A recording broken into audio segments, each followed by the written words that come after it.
Hi, my name is Will Pitt, and I'm going to be taking you through the warm-up routine that athletes do every time they come in to work out at Freak Strength.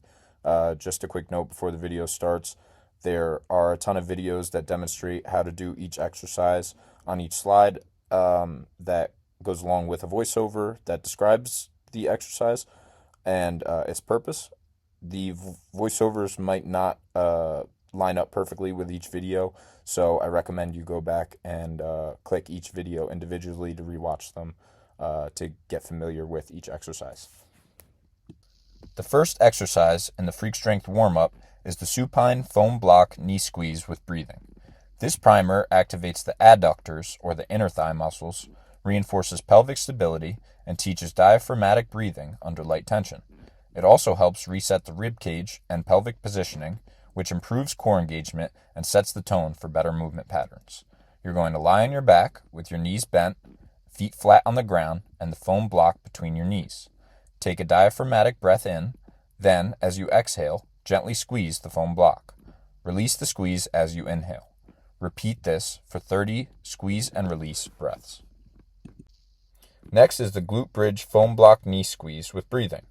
This exercise builds on the first by integrating posterior chain activation, or the glutes and hamstrings, with adductor engagement and controlled breathing. It enhances pelvic stability, glute activation, and coordination of breathing under muscular tension, prepping the body for compound movements. Set up just like the first drill, but lift into a glute bridge so your hips are extended and your glutes are firing. Maintain the bridge position while performing the same breathing pattern. On each exhale, squeeze the foam block. Release on inhale. Perform 30 squeeze and release breaths. Next is the prone foam block ankle squeeze with breathing in the 90-degree position. This drill targets the adductors from the distal end, near the ankles, and activates the hamstrings in a shortened position. It encourages posterior pelvic tilt and reinforces lower body control. It's excellent for a postural reset and integrating posterior chain awareness while also challenging breathing control in the prone position. You're going to lie on your stomach with your knees bent to 90 degrees and feet elevated off the floor. Place the foam block between your ankles. On each exhale, squeeze the block. Release on inhale. Remember, keep your core and glutes engaged to avoid arching your lower back. Complete 30 squeeze and release breaths. Next is the supine band knee pull apart with breathing. This is going to activate the hip abductors, or the glute medius and minimus, reinforcing lateral hip stability and promoting optimal pelvic positioning. Paired with diaphragmatic breathing, it helps prep the hips for dynamic movement and enhances core lateral chain integration. You're going to lie on your back with knees bent, feet flat, with the resistance band looped around your knees. Inhale diaphragmatically. As you exhale, gently pull your knees apart against the band. Release the tension on the inhale, but keep slight tension in the band to avoid slack. Repeat for 30 pull-apart breaths. Next is the glute bridge band knee pull-apart with breathing. This is going to engage the posterior chain, the glutes and hamstrings, while challenging the hip abductors with constant band tension. It encourages glute and core coordination with breathing under control, ideal for priming squats, hinges, and lateral movement patterns. This is the same setup as the supine version, but you're going to lift into a glute bridge and fire your glutes. Maintain the bridge while performing 30 breathing cycles. On each exhale, pull your knees apart. On the inhale, return to the baseline tension.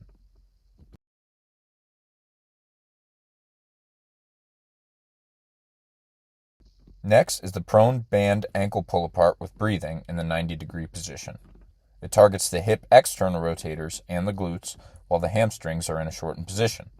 It promotes posterior pelvic tilt, enhances hip stability, and refines breathing control, again, in a prone position.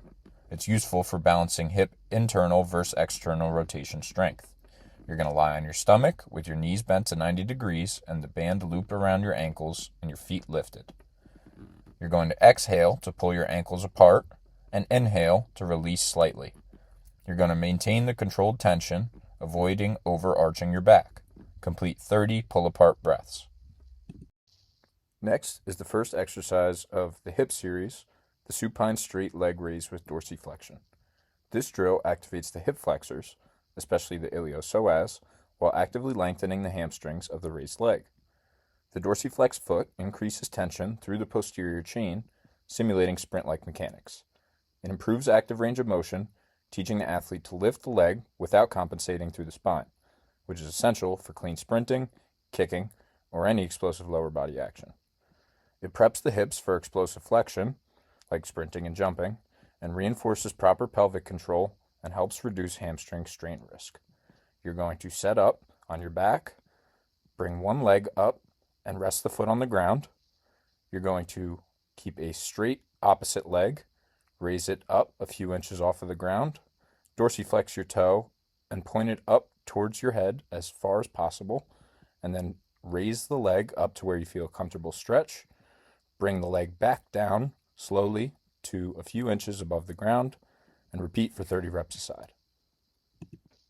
Our next exercise is a supine straight leg windshield wiper.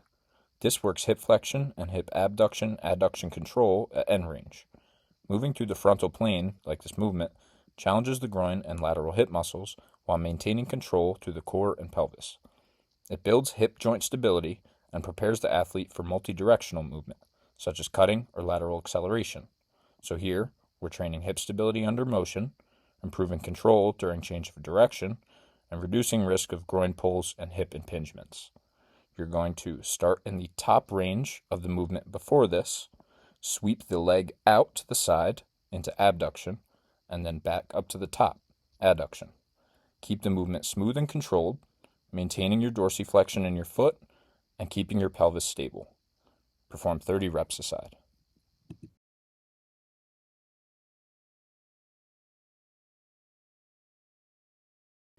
Next up is the side-lying lateral raise with hip internal rotation.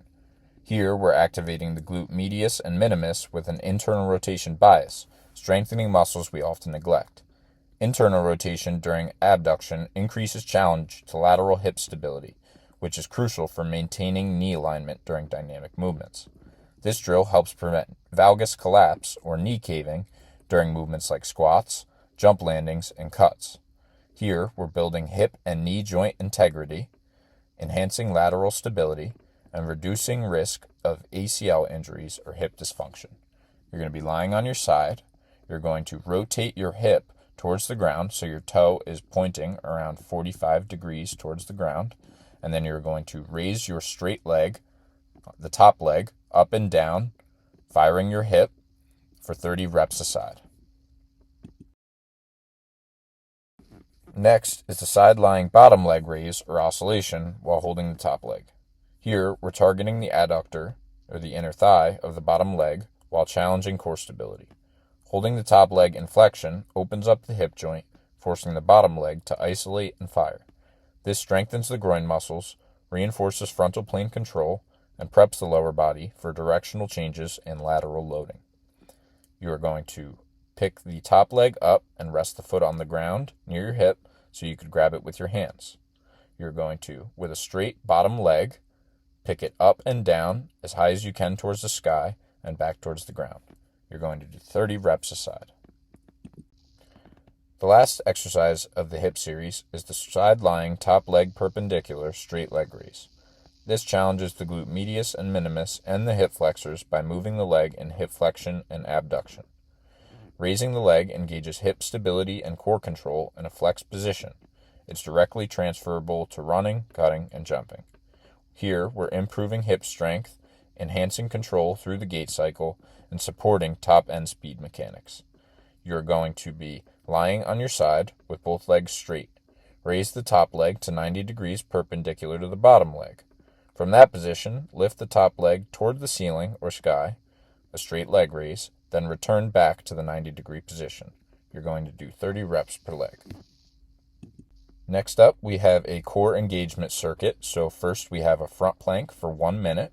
We're going to be remembering to keep our shoulders directly over top of our elbows and our back in a completely flat position while keeping our core engaged. Next up, we have the side plank, 30 seconds aside, targeting our obliques.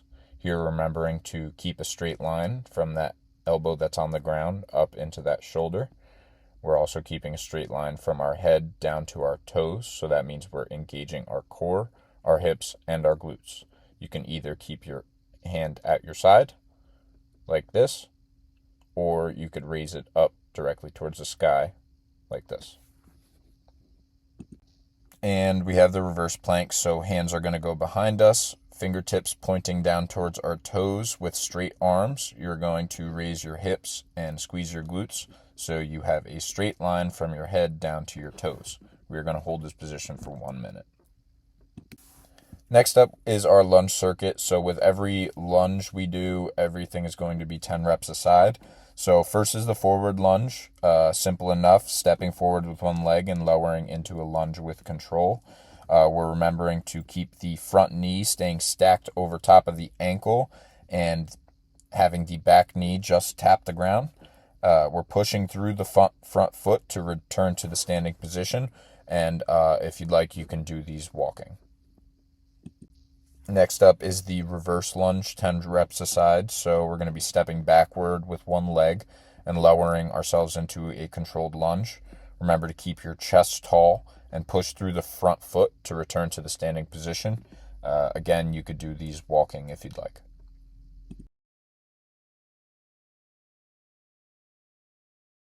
Next up, we have the side lunge. We could do this one of two ways. If you're able to slide your foot across the surface and keep the leg performing the movement stable, then do it that way.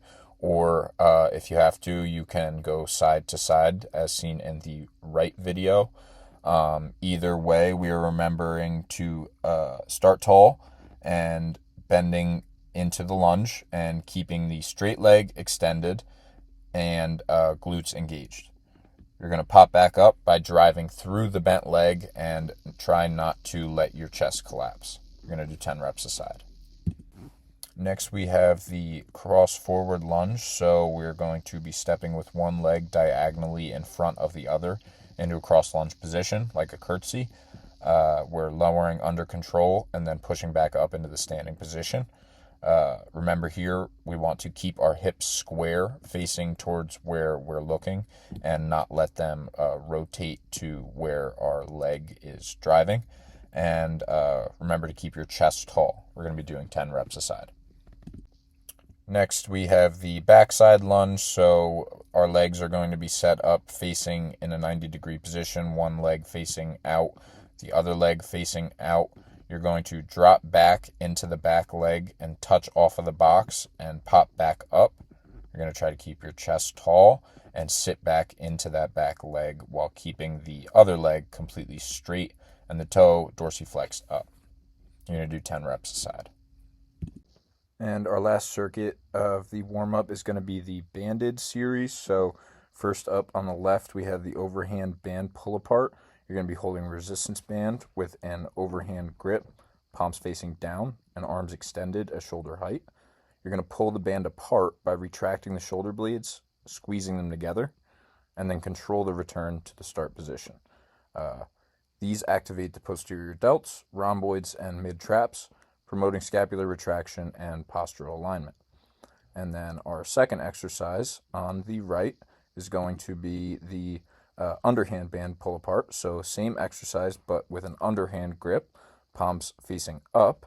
And these emphasize the external rotators, the infraspinatus and teres minor, as well as the lower traps, reinforcing rotator cuff activation and shoulder joint stability.